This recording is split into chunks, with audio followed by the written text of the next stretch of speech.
નમસ્તે મિત્રો, હું હરિવર્ધન ચોકસી આપ સૌનું સ્વાગત કરું છું. મિત્રો, આજના વિડીયોમાં આપનું ખૂબ ખૂબ સ્વાગત.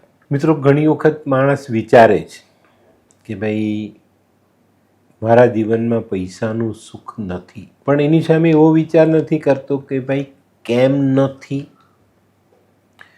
માણસ એ પણ વિચાર કરવો જોઈએ. માણસ ઘણીવાર સારું કર્મ કરે પણ પછી ખોટું કરે એટલે સારા કર્મનું ફળ ધોવાઈ જાય. ઘણા લોકો એવી વાત કરે કે ભાઈ મહેનત કર પૈસો આવશે, મહેનત કર પૈસો આવશે. તો શું ફક્ત મહેનતથી પૈસો આવે? ના, મહેનતથી પૈસો આવતો હોતે તો આ દુનિયામાં જે માણસો સવારથી સાંજ સુધી મહેનત કરે છે એ લોકો અમીર હોતે. ભલે મહેનત કરે પૈસો આવતે ને એની પાસે, ઢગલો આવવો જોઈએ એની પાસે, પણ નથી આવતો. એ ગરીબ જ છે ને ગરીબ જ મજૂરી કરે છે. પૈસાવાળા તો એસીની ઓફિસમાં બેસીને રાજ કરે છે. તો મિત્રો, પૈસો ફક્ત મહેનતથી નથી કમાઈ શકાતો, નથી બુદ્ધિથી કમાઈ શકાતો, પણ કંઈક સારું કર્મ કરવું પડે. કમાઈ શકાય તો એ પેટ ભરવા જેટલું કમાઈ શકાય, પણ જો આપણે સારા કર્મ કરીએ તો આપણે આ બાબતમાં આગળ વધી શકીએ. મિત્રો, ભગવાન એના જ હાથમાં ધન આપે છે જે વ્યક્તિ એ ધન બીજાને આપી શકે છે. એનું મન હોય આપવાનું, તેને ભગવાન અઢળક ધન આપે. બાકી તમારું જો આપવાનું મન નથી તો ભગવાન તમને આપવાનો નથી. ઘણી વખત ઘણા લોકો કુંડળી લઈને આવે છે, સાહેબ મારામાં તો ગજકેસરી છે પણ પૈસા નથી. તો ગજકેસરીથી પૈસા આવી જાય? ના, ગજકેસરી જેવા તમારા કર્મ પણ તો જોઈએ ને. તો મિત્રો, આજે માનવ જીવનમાં પૈસો, સુખ, શાંતિ, સમૃદ્ધિ મેળવવા માટે 4 દાન બતાવું. 4 એ 4 દાન જો તમે કરો ને તો ચોક્કસ તમને જીવનમાં પૈસો મળે. પણ કઈ ભાવનાથી? પાછું કંઈ મેળવવાનું નથી, બસ મારે આ મારું કર્મ કરવાનું. બાકી તમે એમ કહેશો કે બે મેં આ દાન કર્યું ને હવે એના અવેજમાં મને પૈસા તો મળ્યા જ નહીં. આ રીતે ભગવાન પૈસા નથી આપતા, કુદરત તમને આ રીતે પૈસો નથી આપતા. તમારી ભાવના શુદ્ધ હોઈએ તો કદાચ તમને એ મદદ કરે. અને મિત્રો, તમે જોજો, તમને એમ દેખાય કે આ વ્યક્તિ પાસે આટલો અઢળક પૈસો છે, તેનું જીવન આવું જ હશે. એ ક્યાંક ને ક્યાંક પાછા વળતરની ભાવના વગર એ કર્મ કરે જતો હશે ને કુદરત એને પાછળના હાથે આપતા જ જશે કે તું ઓર સારા કર્મ કરો, ઓર આગળ વધ, ઘણા લોકોને મદદ કરો. તો આ ભાવના આપના મનમાં પણ આવવી જોઈએ ને. આપણે નથી લાવતા. આપણે તો ભગવાનને લાલચ આપીએ કે આ કામ કરે તો તને સવાશેર પેંડા ચડાવીશ, એક નારિયેલ ચડાવીશ. એવું નથી. તો દાનનો જે મહિમા છે ને તે એક અલગ વસ્તુ છે, અને એ જેના મનમાં સમજ છે એ જ જાણી શકે છે. આપણે કોઈને કઈ વસ્તુ દાનમાં આપીએ ને તો એ દાન પણ માનથી આપવું જોઈએ, સામેનાનું સન્માન જળવાય. એને એવું નહીં લાગે કે હું નીચો છું, મને મળે છે. આપણે કોઈને વસ્ત્ર આપીએ ને તો એને કહેવું પડે કે જો બેટા આ તારા માટે છે, તને ગમ્યું, બરાબર આવી રહેશે, થઈ જશે, નહીં તો બીજું આપું. આમ લોકો આપે છે, આમ ફેંકીને આપે, લે. એ તમારા સંસ્કાર નથી. તો દાન પણ માનથી આપવું જોઈએ. એ વાતને ધ્યાનમાં રાખો તો પૈસા કમાઈ શકાય. ધન એની પાસે જ આવે છે જે આપવાની ભાવના રાખે છે. તો ચોક્કસ કુદરત તમને સહાય કરશે. કુદરતને આ દુનિયા ચલાવવાની છે એટલે એને ખબર છે કે મારે કોને સહાય કરવી જોઈએ, કોને પૈસો આપવો જોઈએ, ને એ રીત પ્રમાણે આગળ પૈસા આપશે. તમારે દુનિયામાં જોવું હોય તો જોજો, જે વ્યક્તિ ફક્ત પોતાના માટે જીવે છે ને એના મનમાં કાયમ ડર રહે. એ માણસના જીવનમાં ડર હોય ને હોય જ, કારણ કે ફક્ત પોતાના માટે જીવે છે. એ સાથેના માણસનો કે સામેના માણસનો વિચાર કરતો જ નથી, એટલે એને આ ધન ડર આપી જાય. પણ મિત્રો, જે માણસની પાસે ધન આવે છે ને એ ધનને જો એ વ્યક્તિ વેચતા શીખી જાય તો એના જીવનમાં ધીરે ધીરે ધીરે બરકત આવે જ છે. મેં જોયું છે. તો આ વસ્તુને ધ્યાનમાં રાખો, આપતા શીખો, ચોક્કસ કુદરત તમને 4 હાથે આપશે. તમને 2 હાથ આપ્યા જ ભગવાન, તમે 2 હાથે વેચો, કુદરત 4 હાથે તમને સહાય કરશે. આપણે દાન કરીએ તો દાન એટલે શું? કોઈને કોઈ વસ્તુ આપવી એ દાન છે? ના, એ દાન નથી. દાન તો છે ને માણસના મનના વિચારો બદલી નાખે, એને એવી કક્ષા પર લઈ જાય કે એને કુદરત જ બધી જ વસ્તુ આપી દે એને. જ્યારે માનવી સાચા મનથી દાન કરે ને ત્યારે એના વિચારો આપોઆપ બદલાઈ જાય, એને આપવાનું મન થાય, અને એ આપવાનું મન બનાવે એટલે કુદરત એનો ખોળો ભરતી જાય કે આપણે થાકી જઈએ એટલું કુદરત આપે. તો મિત્રો, આ સમૃદ્ધિ મેળવવા માટે જે મેં 4 દાન કીધા એમાંનું પહેલું દાન ભોજન. તમે જો ભોજનનું દાન કરો છો તો એનાથી ઉત્તમ દાન આ દુનિયામાં કોઈ નથી. કારણ કે આપણે કોઈની ભૂખ મટાડીએ છીએ, અને ભૂખ જે ભોગવે છે એને જ ખબર છે કે ભૂખ એટલે શું. જેને સાચી ભૂખનો અનુભવ કર્યો હોય ને એને ભોજનની કિંમત સમજાય.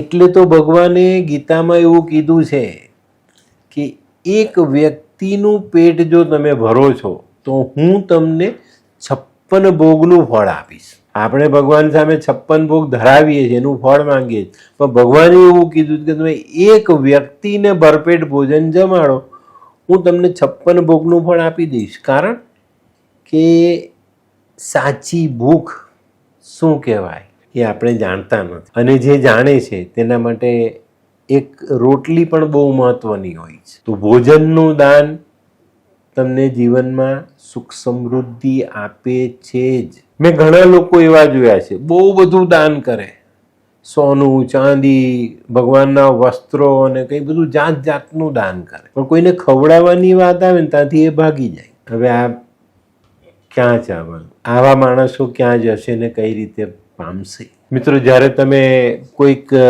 ભૂખ્યાને ભોજન કરાવો છો ત્યારે એના દિલમાંથી જે આશીર્વાદ નીકળે ને એ સીધા તમારી જિંદગીમાં સમાય છે, અને આ આશીર્વાદ જેને મળે ને તેની જિંદગીમાંથી ધીરે ધીરે જિંદગીમાં રહેલી ખામીઓ દૂર થઈ જાય અને એ સમૃદ્ધિનો માલિક બને. અને કુદરત એને જ આપે છે જે બીજાને આપે છે.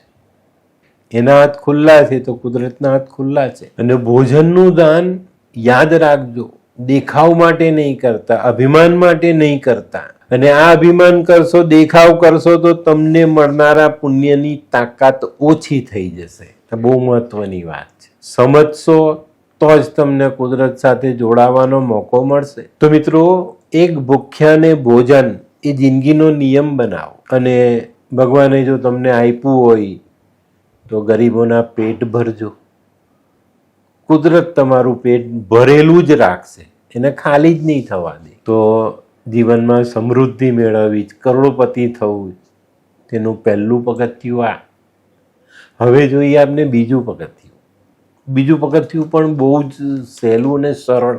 પાણીનું દાન. તમે કોઈ તરસ્યા માણસની તરસ छिपाવો છો, એને પાણી પીવડાવો છો, તો તમારામાં રહેલી કઠોરતા ઓછી થશે. ખરેખર કહું છું મિત્રો, અત્યારે જે ગરમી પડી એ સમયમાં આજે આપણે કોઈ પશુ પક્ષીને પાણી પીવડાવ્યું, કોઈ તરસ્યાને પાણી પીવડાવ્યું, તો એનું પુણ્ય બહુ મોટું છે. જે લોકો પશુ પક્ષીની તરસ છીપાવે છે, એની ભૂખ મિટાવે છે, એ લોકોને ત્યાં સમૃદ્ધિની કોઈ કમી નથી. માટીના કુંડામાં પાણી અને પક્ષીને ચણ મૂકી દો, જો તમારા ઘરે બરકત આવે છે કે નહીં. બહુ જરૂરી છે આ વસ્તુ. જેને સમૃદ્ધિ ખરેખર જ મેળવવી જ નહીં તેને આ કાર્ય કરવું જ પડે. જે વ્યક્તિ પશુ પક્ષીને પાણી પીવડાવે છે, એને ખવડાવે છે, એના જીવનમાં તમે જોશો તો એનું જીવન સમૃદ્ધ હશે. એને ત્યાં સમૃદ્ધિ વધતી જ જશે. ગરમીમાં, વાડામાં, અગાશીમાં, જ્યાં મૂકી શકાય ત્યાં જો તમે પાણીનું કુંડું મૂકો છો, પક્ષીઓને, પશુઓને ખાવાનું આપો છો, તમારે ત્યાં સમૃદ્ધિ આવે. એ મૂંગા પશુ પક્ષી છે, એનો આશીર્વાદ સીધો જીવનમાં જોડાય. મિત્રો, જ્યાં દયા છે ને ત્યાં બરકત સીધી આવે છે. આ વસ્તુને ધ્યાનમાં રાખજો. તમારા મનમાં દયા હોવી જોઈએ. દયા છે તો બરકત એની જાતે જ તમારામાં સમાઈ જશે. મેં ઘણા આપનારા લોકો જોયા છે, પણ ફેંકીને આપે છે. એનો કોઈ મતલબ નથી, એનો કોઈ મતલબ જ નથી.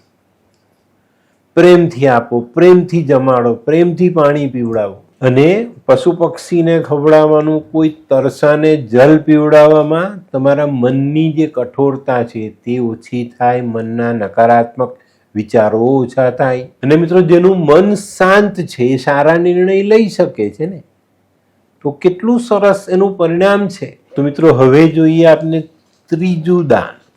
અને ત્રીજું દાન છે કોઈ ગરીબને વસ્ત્રનું દાન આપવું. કોઈનું અંગ ઉઘાડું છે ને તમે ઢાંકો છો, તમને ખબર નથી તમે શું કરો છો, પણ એ જે વસ્ત્ર સ્વીકારે છે તેને અને ઉપરવાલાને ખબર છે કે આણે શું કર્યું, મારે એને શું આપવું પડે. ગરીબ લોકો છે ને પોતાની જરૂરિયાત છુપાવીને જીવે.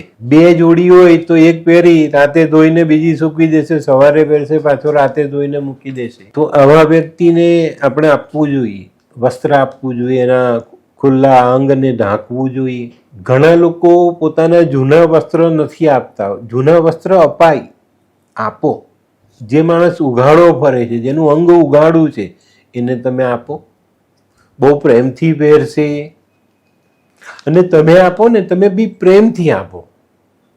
મેં કીધું એમ, લે જો ભાઈ તારા માપનું છે, તને ગમશે, કલર સારો છે, બીજું બદલી આપવું હોય તો બદલી આપો. અને મિત્રો, જ્યારે તમે અંગ ઢાંકો છો ને, ત્યારે એના મોઢા પરનું જે સ્મિત છે એ તમારો આશીર્વાદ છે.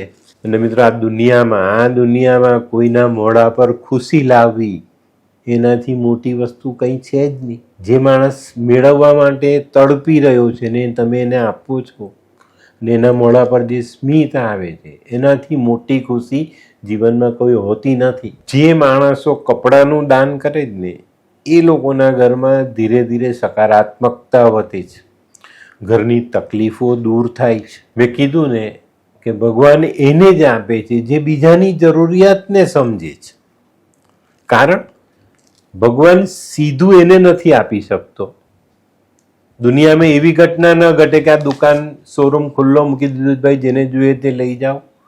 તમારા જેવો વ્યક્તિ ત્યાંથી લેશે, પૈસા આપીને લેશે. પહેલાનો ધંધો થયો, તમે લીધું અને તમે કોઈ ગરીબને આપ્યું. તો આ જે કડી ભગવાને બનાવી ને તેમાં આપણે જોડાવાનું છે. પણ આપણે તો આપણા જૂના વસ્ત્ર આપવામાં બી શરમાઈએ છીએ. એમાં શરમ નહીં રાખો. જેને જરૂર છે તેને આપો, શોધીને આપો. જુઓ તમે એને મળો ને એને આપો. તો આ વસ્તુ જેના જીવનમાં જોડાશે ને એને ત્યાં બરકત રહેવાની ને રહેવાની. અને આ બધા સકારાત્મક દાન છે. એક પણ દાનમાં નકારાત્મકતા નથી. અને મિત્રો, મેં કીધું એમ, દાન સન્માન સાથે આપજો, માનથી આપજો, જેથી લેનારો પોતાની જાતને નાનો ન સમજે, મજબૂર ના સમજે પોતાની જાતને. તો આ વસ્તુ આપણે કેમ ન આપીએ? જીવન ભગવાને આપ્યું છે, તમને સમૃદ્ધિ આપી છે, તાકાત આપી છે, પૈસો આપ્યો છે, તો એનો સદુપયોગ કરો. તમારી પાસે આ બધી વસ્તુ નથી તો થોડીક મહેનત કરીને આ દાન કરતા થઈ જાઓ. જો તમારી પાસે સમૃદ્ધિ આવે જ કે નહીં. ઘણા વિડીયો સાંભળીને કહે છે કે સાહેબ અમારી પાસે જ નથી તો અમે ક્યાં આપવાના. તમારી પાસે 4 છે, એમાંથી 1 કાઢીને આપો. જિંદગી બદલાય છે. ભોજનના દાનમાં મેં એવું નથી કીધું કે તમે એને મિષ્ટાન ખવડાવો. તમે જે ખાવ છો એમાંથી થોડોક ભાગ એને આપો. ભૂખો છે એની આંતરડી ધરે, તરસો છે તેનું શરીર તરસ छिपावे, એનું મન તરસ छिपावे. પાણીની તરસ છે ને શારીરિક જે કમી છે તો દૂર કરે, પણ મનની તરસ छिपाઈ જાય ત્યારે માણસ બહુ જ સરસ આનંદ અનુભવે અને તમને એટલી જ દુઆ મળે.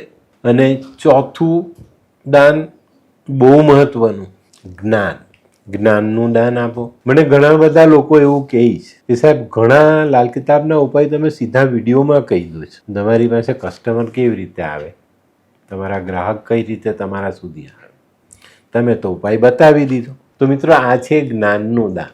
મારી પાસે જ્ઞાન છે. મારી પાસે જે લોકો મને મળવા આવે છે તે ફીસ ચૂકવે છે, સારી ફીસ ચૂકવે છે, જે જરૂરિયાત છે તે ઉપાય મારી પાસે કરાવે છે, સમજે છે, કરે છે, બધું જ.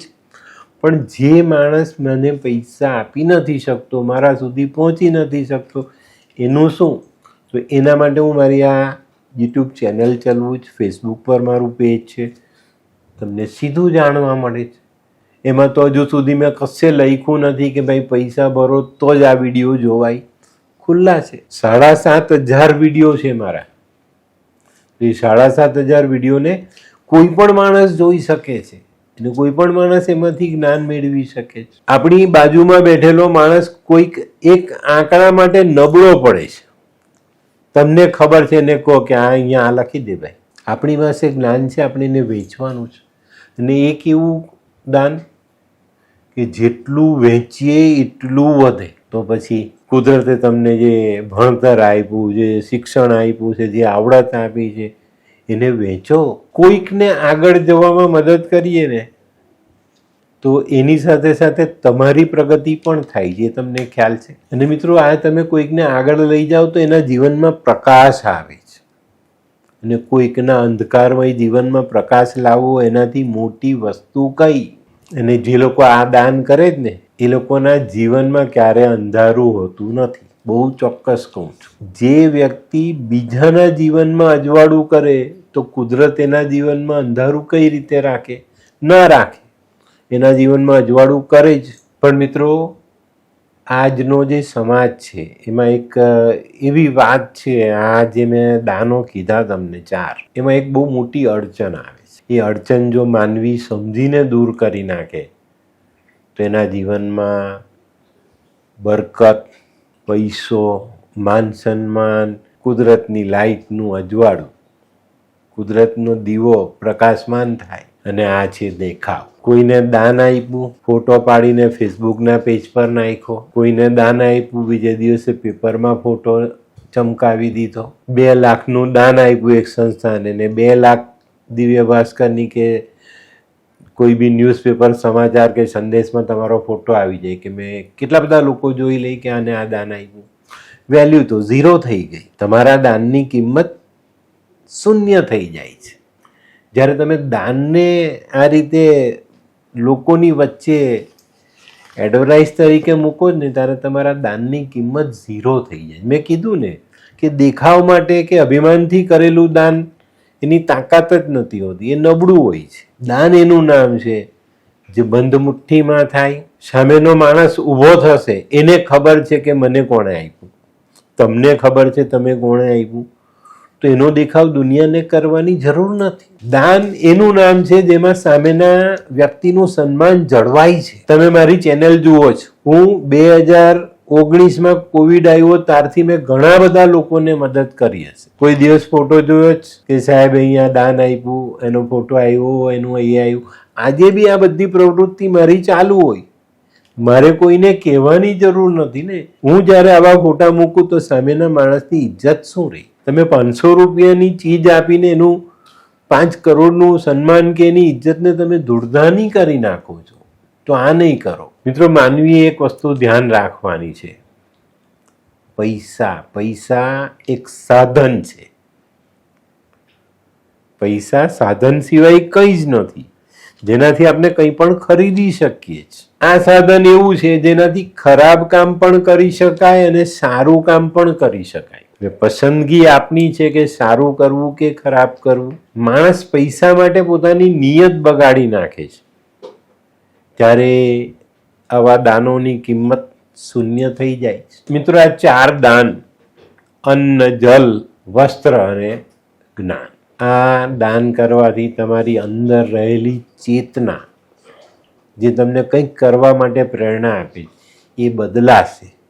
અને એ બદલાશે તો તમારું ભાગ્ય બદલાશે. હવે એક લાઈન કહું, દુનિયામાં તમારે ગમે ત્યાં ચાલ્યા જવાનું ને કોઈ માણસના જીવનમાં બહુ મોટો બદલાવ છે તેની પાછળનું કારણ જાણશો તો આ 4માંથી એક વસ્તુ પહેલા નંબર પર આવશે. જે વ્યક્તિઓ ઘરે મહેમાન આવે ને અકળાઈ જતા હોય એવાને ત્યાં પણ ભગવાન લક્ષ્મી માને લઈને ટકતા નથી. ભાવના બદલો. ભાવના, તમારી ભાવના જ તમને સમૃદ્ધિમાં આડોટતા કરી દે. પણ એ સમૃદ્ધિ મળ્યા પછી પણ તમારી ભાવનામાં બદલાવ આવવો જોઈએ નહીં. જો આ બદલાવ આવી ગયો તો માની લો કે તમે પાછા જ્યાં હતા ત્યાં આવી જશો. તો જીવનમાં ઘણું બધું મેળવવું છે, સુખ, સમૃદ્ધિ, સ્વાસ્થ્ય, તો આ 4 દાન અવશ્ય કરો. આ 4 દાન નહીં કરશો તો જીવનમાં હું નથી માનતો કે તમને કંઈ મળે. બરાબર? અને આ ક્યાંક ને ક્યાંક તમને એટલી મોટી સમૃદ્ધિ આપી જાય કે જેની કલ્પના પણ તમે નહીં કરી શકો. તો ભૂખ, તરસ અને ઉઘાડા અંગની જે વ્યથા છે એને જો આપણે ઢાંકીએ, એને સંતોષીએ, કોઈના જીવનમાં એના માટે આપણે મદદરૂપ થઈએ અને આપણી પાસે રહેલા જ્ઞાનને વહેંચીએ તો કેટલું સરસ મળે. અને મિત્રો, બહુ ચોક્કસ રીતે કહું, હું વર્ષોથી આમાં જોડાયેલો છું અને ભગવાને મને ખૂબ ખૂબ બરકત આપેલી છે. તો આજનો વિડીયો ગમ્યો તો લાઈક કરો, શેર કરો, યુટ્યુબ જોનારા શેર કરે અને સબસ્ક્રાઈબ કરે. હું હરિવર્ધન ચોકસી આપ સૌની રજા લઉં. ફરી મળીએ નવા વિડીયોમાં નવી જાણકારી સાથે. તો ચાલો બદલીએ જી. નમસ્તે.